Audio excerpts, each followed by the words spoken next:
आज आम यह भिडियो षष्ठ श्रेणी इंग्लिश बहिर लेसन 3 ए नेल विषयटी पढ़ा एवं यार क्वेश्चन आंसर गुड़िक आलोचना करवा।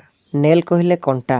फॉर वांट ए नेल गोटे कंटार अभाव दि शूज वाज लॉस्ट। जताटी हराइला बा जताटी पिंधि पारला नहीं। एठारे शूज कहले घोड़ार पाद तले बा घोड़ार खुरी रे लोहार एक कभर दि जाए जहां घोड़ा नाल बोली कह जाए ताहाकू एठारे शूज बोली कह जाइछि। सेही शूज को पिंधिबाकू हेले कंटा बाड़ीबाकू पड़े। सेही कंटार अभावरू बा कंटा नथिबारू एठारे शूज बा घोड़ा नाल पिंधा होई पारला नहीं। For want of a shoes the horse was lost. सेही शूज बा घोड़ा नाल पई घोड़ाटी को हराइले। For want of a horse the rider was lost. गोटे घोड़ा पई गोटे घोड़ा चढ़ाड़ी को हराइले। For want of a rider the battle was lost. गोटे घोड़ा चढ़ाड़ी पई गोटे युद्ध हारिले। For want of a battle the kingdom was lost. गोटे युद्ध पई गोटे राज्य को हराइबाकू पड़िला। And all for the want of a horse shoes nail. एही सब जिनिस घटिला केवल गोटे घोड़ा शूज बा घोड़ा नाଳରେ मरा जाउथबा कंटा पई। एबे आमे यार कंपैरिजन क्वेश्चन गुड़िक आलोचना करिबा। नंबर 1 टी देछि Why was the shoes lost? काहींकि शूजटी हराइला। Answer the shoes was lost for the want of a nail। गोटे कंटार अभावरू शूजटी हराइला। Number 2 Why was the horse lost? काहींकि घोड़ाटी हराइला। Answer the horse was lost for the want of a shoe। गोटे शू बा गोटे घोड़ा नाल पई घोड़ाटी को हराइला। Number 3 Why was the rider lost? काहींकि गोटे घोड़ा चढ़ाड़ी को हराइला।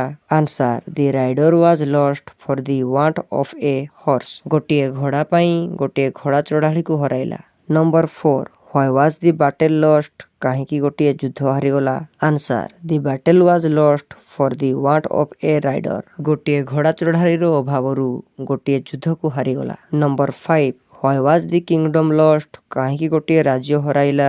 Answer the kingdom was lost for the want of a battle। गोटे युद्ध पई गोटे युद्ध कारणरू गोटे युद्ध हारि जिबारू गोटे राज्य को हराइला। तापर नंबर 60 देछि mark the order of nail shoes horse etc is the order from the less important to more important things or from the more important to less important things. आमे जो अठारे पढ़िले नेल शूज हॉर्स एगुडा सबू तो एगुडार सबुठू अधिक गुरुत्वपूर्ण जिनिस कोउटा आउ सबुठू कम गुरुत्वपूर्ण जिनिस कोउटा तो सेगुडा को आमे क्रम अनुसारी लिखिबा। तेबे आंसर कोन हबो ना from the less important to more important things nail shoes horse rider battle kingdom. बा आमे लिखि परिबा from the more important to less important things kingdom battle rider horse shoes nail. तापरे एबे आमे एमसीक्यू क्वेश्चन गुडी को आलोचना करिबा।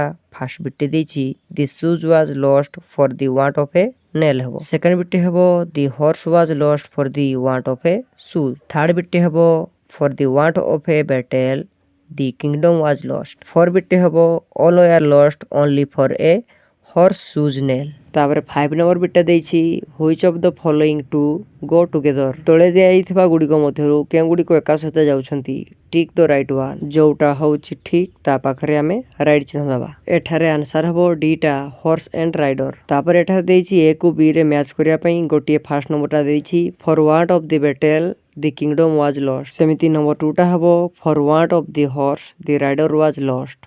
नंबर 3 टा हबो for want of a nail the shoes was lost. 4 number टे हबो for want of the rider the battle was lost. 5th number टे हबो for want of the shoes the horse was lost. तापर एठारे हमें खाली घर गुडी को पूरण करिबा। For want of a nail the shoes was lost. For want of shoe the horse was lost. For want of a horse the rider was lost. तापर क्वेश्चन कहिला कि एही पोएम रे दिया जाइथिबा 6टी इंपोर्टेंट वर्ड रो लिस्ट एठारे हमें लिखिबा। प्रथम एवं लास्ट से लिखि दीची आ 4टी हमें लिखिबा।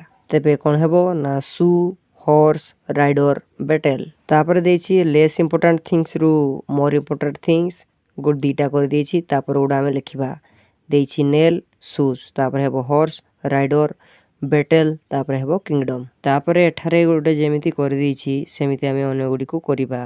देछि समवन लॉस्ट द बुक सेटा को लिखिछि से द बुक वाज लॉस्ट। सेमिति सेकंड बिटटी देछि some people lost the match कोन हबो ना the match was lost.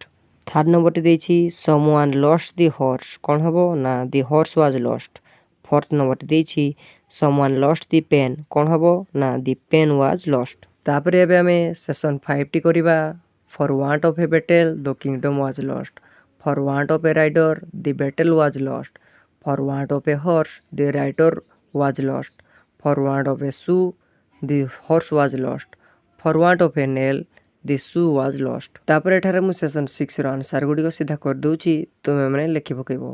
First number answer ହେବ the shoe was lost for the want of a nail. ସେକେଣ୍ଡର ଆନ୍ସାର ହେବ the rider was lost for the want of a horse. Third number answer ହେବ the kingdom was lost for the want of a battle. Four number answer ହେବ the rider was lost for the want of a horse. 5ର answer ହେବ the kingdom was lost for the want of a battle. ତେବେ ଏହା ଥିଲା nail ବିଷୟର question ଆନ୍ସାର। ଯଦି ଭିଡ଼ିଓଟି ଭଲ ଲାଗିଛି ତେବେ ମୋ ଚ୍ୟାନେଲକୁ ସବସ୍କ୍ରାଇବ୍ କରନ୍ତୁ।